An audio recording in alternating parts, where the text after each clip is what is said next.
Plantão Tira Dúvidas, um Bando de Boa número 50, galera. Encerrando 2015, número 50, vai Sombra!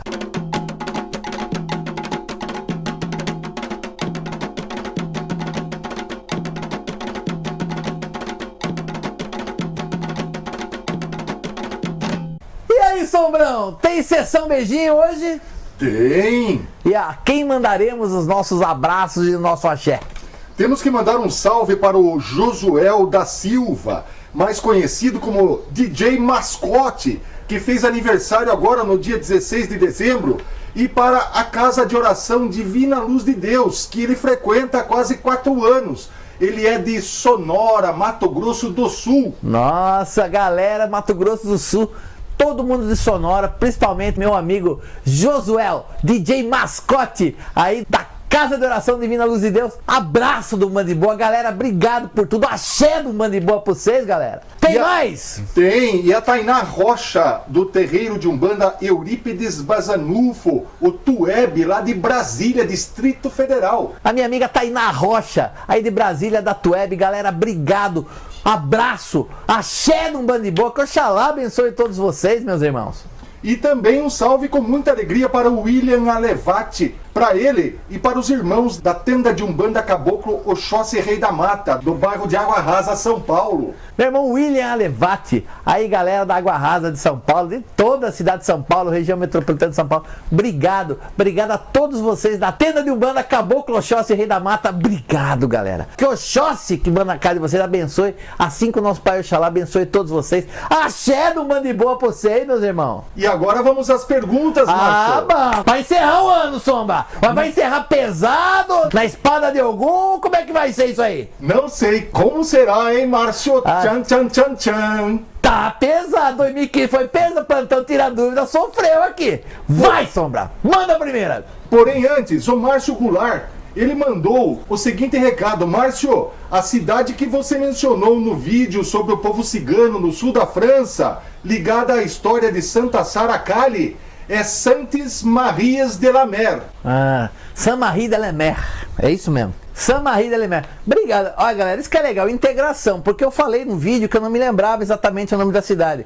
O irmão que assistiu, que estava atento, veio aqui para complementar o nosso trabalho. Obrigado, meu irmão, obrigado mesmo da participação, da atenção e também parabéns por você estar estudando tanto, né? Porque a gente estuda, gente, mas é muita coisa para fazer. Nossos compromissos, tanto com o Bando de Boa, quanto espirituais, quanto com a nossa própria vida, dá uma limitada no quanto a gente consegue acumular de conhecimento. Mas obrigado, meu irmão, obrigado, toque. E pode partir para a primeira pergunta, Sombra. Então vamos lá. Vai! Sou iniciante, uma filha de fé, e gostaria de saber se a obrigação anual deve ser feita na data do dia do orixá ou posso distribuir ao longo do ano, Márcio? Meu irmão, essa resposta é muito simples para te dar. É muito natural que todos escolham a data do santo católico que é ligado ao orixá, a data do orixá, mas assim, nada te impede que você faça, por exemplo, de Iemanjá no mês de agosto, de Oxalá no mês de abril, de Ogum em setembro, nada impede, não existe esta obrigatoriedade.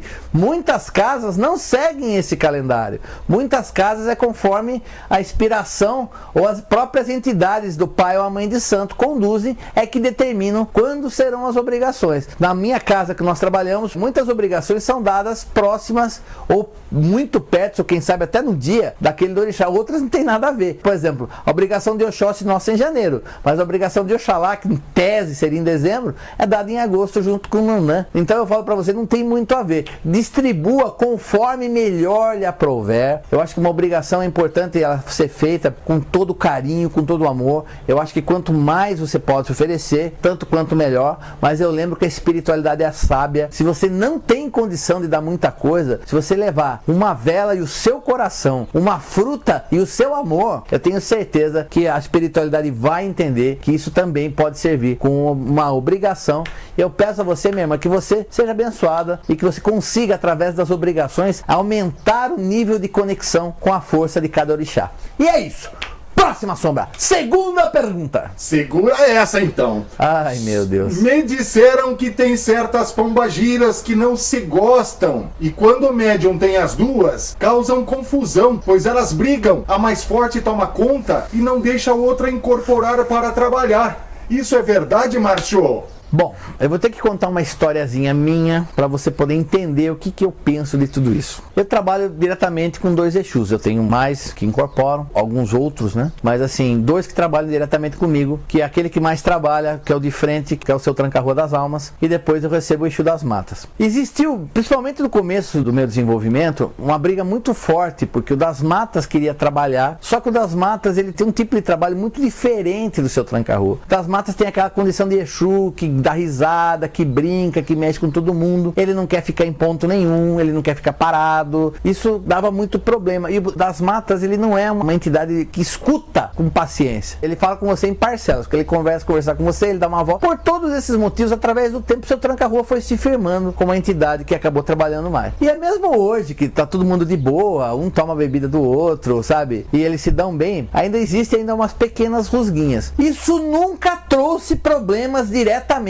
ao médium Márcio, mas isso pode acontecer eventualmente. Agora, elas podem até não se gostar, e eu acho que essa história de não se gostar, de você carregar entidades que muitas vezes na linha de esquerda que não se deem muito bem, da mesma forma que aqueles irmãos que vêm como gêmeos. Por quê? Os gêmeos, eles vêm como uma última chance para aprenderem a se amar. Então eles vêm igual, com corpos iguais, sendo tratados, principalmente no começo da vida, exatamente igual um como o outro, para que não tenham diferença um com o outro e que aprendam a se gostar. De repente a espiritualidade colocam essas entidades não para causar problemas ao médium, mas para que essas entidades, através do contato, que elas aprendam a se gostar, aprendam a se amar e trabalhar conjuntamente para um objetivo que neste caso é o benefício, a proteção e a orientação daquele aparelho que elas cuidam. Então eu acho que pode até existir, mas que isso não vai trazer nenhum problema na sua mediunidade ou causar grandes conflitos. Se isso estiver acontecendo, eu posso falar tranquilamente que está muito mais ligado à sua mente ou a alguma coisa que alguém plantou na sua cabeça do que diretamente ao comportamento das entidades. Fechou, Sombra? Próxima pergunta. Márcio, no dia 5 de dezembro estive na festa de Iemanjá na praia e lá eu fui batizada. Mas antes teve gira de ciganos e um deles me chamou e disse: "Vem cigana e roda a sua saia." Nesse mesmo momento, minhas vistas escureceram e eu só via uma luz azul com dourada e só ouvia a voz dessa entidade, mais nada. Gostaria de saber se eu realmente recebi uma entidade e como isso é possível. Estou na Umbanda há 4 meses, procurei o terreiro devido a muitas dores de cabeça e indisposição que sinto. Eles me disseram que minha mediunidade é muito forte e que é preciso trabalhar ela para que eu sofra menos. Venho lendo e conhecendo sobre tudo com os vídeos de vocês. Acho que falta um pouco de esclarecimentos no terreiro onde eu vou, mas uma entidade já me falou que eu estou em atraso com meus trabalhos e que preciso procurar meus dirigentes para que eles me preparem. Batizei-me e em janeiro começo a participar das giras de desenvolvimento. Mas eu gostaria de saber, receber as entidades sem entender nada ainda sobre o assunto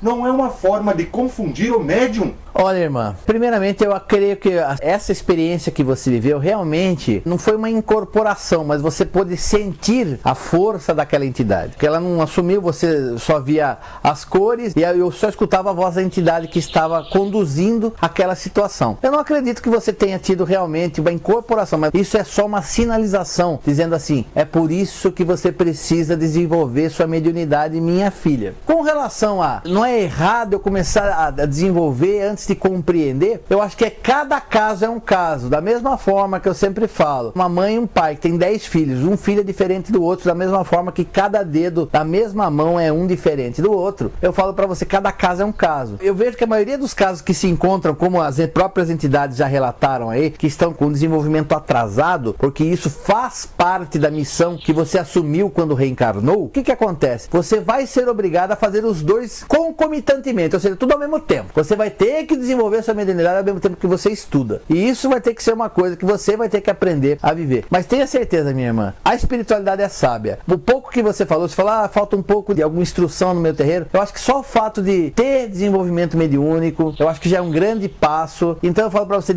entregue o seu corpo, o seu coração e a sua mente com toda a força para que os seus protetores, seus guias possam mostrar a você quem são eles. Aos poucos você vai modelar, você vai formatar essa vida espiritual, essa jornada espiritual que você está iniciando agora. Mas confirmando para você, pode sim você começar o desenvolvimento da sua mediunidade antes do estudo. Claro que o estudo vai te ajudar. Agora, o seu caso está um pouquinho atrasado, né, minha irmã? Então vamos tentar pôr as coisas em dia. Então vai, Sombra, vai pra próxima. Márcio, desde os meus 7 anos de idade eu escuto uma voz de mulher chamando meu nome. Eu sempre achava que era minha mãe. Ano passado, escutei a voz de um homem me chamando pela primeira vez. E sempre quando eles me chamam, estou sozinho. E quando eu os chamo, eles não me respondem. Normalmente, depois que eles me chamam, sempre acontece alguma coisa ruim com risco de morte. Olha, irmão, eu vou falar uma coisa pra você. A partir do momento que eles chamam e quando você se predispõe a conversar, eles não respondem, eu devo entender que isso não são boas entidades que estão próximas a você. Então eu acho que é importante você firmar sua cabeça e pedir uma desobsessão. Inclusive, firme vela para os orixás, para os seus guias e protetores, pedindo que tudo que for de ruim que esteja no seu corpo, no seu espírito, na sua mente, no seu coração, seja banido, seja exterminado, extraído, dissolvido, desfeito e levado para os lugares adequados e determinados. E que fique com você apenas a espiritualidade positiva. E se você ouvir seu nome, você imediatamente se põe à disposição. Que nem se eu fosse comigo, eu escutasse Márcio, falo, pois não, estou aqui, em que posso ajudar? E se você não tiver resposta, irmão, dê um pouco de tempo à espiritualidade. Eu não sei quanto tempo de umbanda você tem, eu não sei quanto tempo no terreiro você tem, você não me falou essas coisas que tem risco de morte, tem a ver com você, tem a ver com pessoas queridas ou não. Então tá faltando informação na sua pergunta. E outra coisa, tem casos que são complexos, que para mim seria interessante que eu estivesse mais próximo para poder estudar o caso com um pouco mais de informação, de instrução, para que eu pudesse conduzir você melhor. Mas eu acho que é obsessor. Se você fez a desobsessão, fez tudo que eu falei e continua, aí você tem que ter paciência e toda noite antes de dormir pedir que você quer saber o porquê que essas vozes estão lhe chamando e qual é a sua missão espiritual nessa terra. Esta é a minha orientação, é o meu ponto de vista. Tem mais perguntas, Sombra? Opa, tá bom o programa hoje, né, Márcio? Hoje tá quente. Então vai essa. O que pensar de uma entidade que se apresenta como Exu Veludo Negro e diz que as pessoas não têm permissão de mencionar o nome de Deus na presença dele? Olha, velhão, de verdade, cara, isso não tem nada a ver com entidade, tá? Ah, eu sou veludo negro, não pode falar o nome de Deus na minha vida. Que isso? Tudo bem, vamos partir do seguinte pressuposto, então. Responder secamente, pra mim, é quiumba, tem que encaminhar, doutrinar, botar pra estudar, se não quiser aprender, tem que botar na corrente e mandar embora. Porque uma entidade de luz, porque mesmo as entidades negativas, elas entendem que Deus criou tudo e que ele pouco interfere diretamente. E isso existe um secto, um exército de espíritos que trabalham dentro do polo positivo e a negatividade dentro do polo negativo, e existe toda essa concorrência, né? Existe toda essa situação onde o bem está tentando suplantar sempre o mal. Agora, não fale o nome de Deus na minha frente, velho, sabe o que você faz? Aprisiona e manda embora. E outra coisa, se for quiumba, quanto mais cabeça o médium der para uma entidade dessa, mais problema ele irá ter. Então, gente, a gente tem que ter uma noção mínima. Eu acho que se uma entidade se apresenta e fala que não quer ouvir o nome de Deus, então ela não é bem-vinda em terreiro nenhum,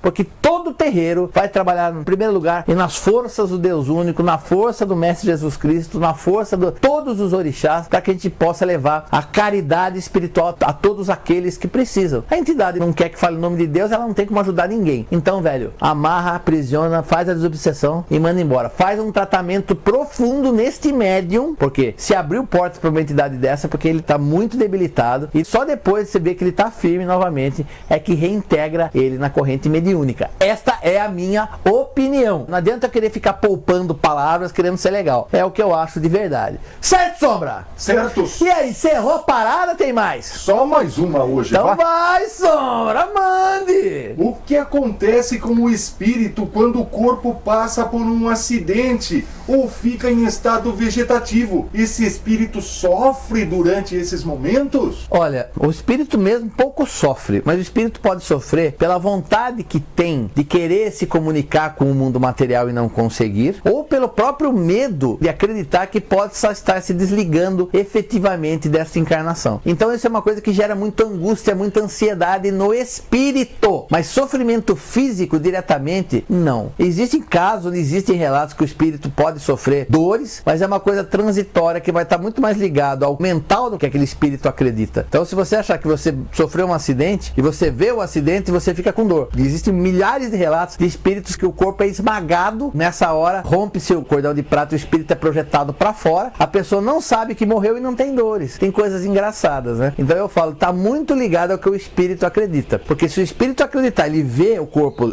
todo ali esmagado ou um acidente, ele vai ter dor porque ele tá vendo, porque ele está se sugestionando. Se ele acreditar piamente que o espírito não tem dor, que não tem nada, ele vai conseguir viver uma vida espiritual sem dor. Isso a gente tá falando de espíritos que desencarnaram, cujos corpos cumpriu a missão terrena e o espírito segue. Agora, se for um estado vegetativo, um coma, onde a pessoa retorna, o espírito continua normal, ele escuta tudo, ele vê tudo o que está acontecendo, normalmente ele fica próximo do corpo físico, pode viver experiências muito interessantes a nível de plano espiritual, mas quando esse espírito retorna ao corpo, quando desperta a consciência, a pessoa sai daquele estado vegetativo, não são todos que conseguem lembrar das experiências pelas quais passaram, mas a verdade é uma só. Toda pessoa que passa por uma situação dessa, quando o espírito retorna ao corpo, passa a ter uma vontade de viver imensamente maior do que a maioria das pessoas, passa a dar mais valor à vida, ao tempo, à felicidade, à amizade, a coisas que o dinheiro ou a materialidade não pode alcançar. É isso que eu tinha para falar. Respondi a pergunta do rapaz, Sombra? Perfeitamente. Encerramos a parada ou como é que é? Nós encerramos e vamos embora que essa semana tem Natal.